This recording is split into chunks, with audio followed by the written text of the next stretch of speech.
Review aplikasi pinjaman online Samir ketika kita mengalami gagal bayar di aplikasi pinjol yang satu ini. Karena ada dari teman-teman ketika mengalami gagal bayar, itu ternyata dari DC-nya ini ketika melakukan penagihan itu menebar ancaman. Ya mereka tidak turun ke lapangan ya, tapi mereka menagih lewat telepon, lewat WA tapi menebar ancaman. Sehingga si orang ini juga melaporkan ke polisi karena ancamannya tersebut.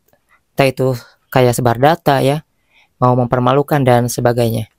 Lalu gimana sikap kita mengenai DC-DC yang seperti ini? Terkhusus ini untuk aplikasi Samir. Perlu kalian ketahui bahwasanya aplikasi Samir adalah aplikasi pinjaman online resmi OJK. Jadi jika dia melanggar aturan dari OJK dalam hal melakukan penagihan, maka itu jangan didiamkan aja ataupun bisa kita abaikan ya.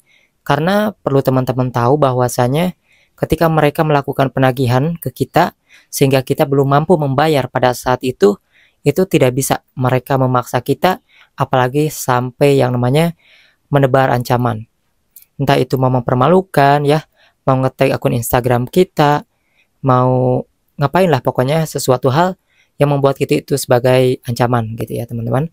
Jadi teman-teman gak perlu takut bahwasanya mereka tidak akan berani melakukan hal tersebut, dan itu sudah dibuktikan oleh banyak orang. Kecuali aplikasi ilegal yang mereka berani melakukan hal tersebut, tetapi untuk yang namanya aplikasi pinjol resmi seperti Samir, dia tidak akan berani melakukan hal-hal yang dia sebutkan seperti ancaman tadi.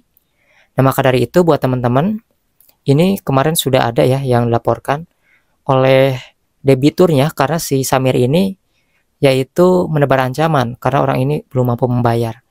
Nah jadi sebenarnya aplikasi ini juga kan sebenarnya ada denda ya, ketika kita tidak mampu membayar, ya denda aja jalan, tanpa harus memaksa kita. Bagaimana nih kalau seandainya si aplikasi Samir ini DC lapangannya datang?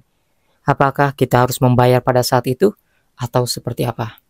Jadi teman-teman kalian bisa jawab ya seadanya, seperti keadaan kalian yang sebenarnya bahwasanya belum ada uang untuk membayar pada saat itu.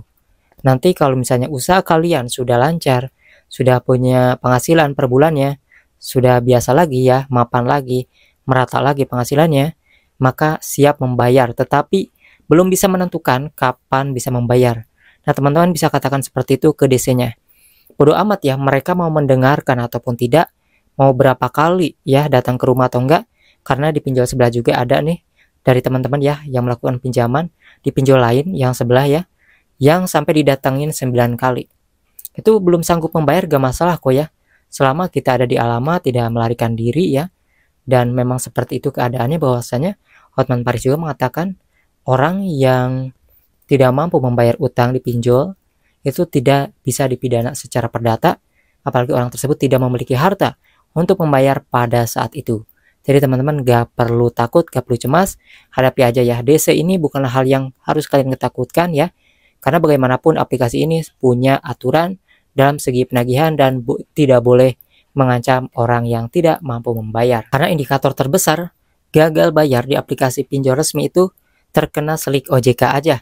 Kalau memang kita gagal bayarnya itu sudah terlalu lama teman-teman ya.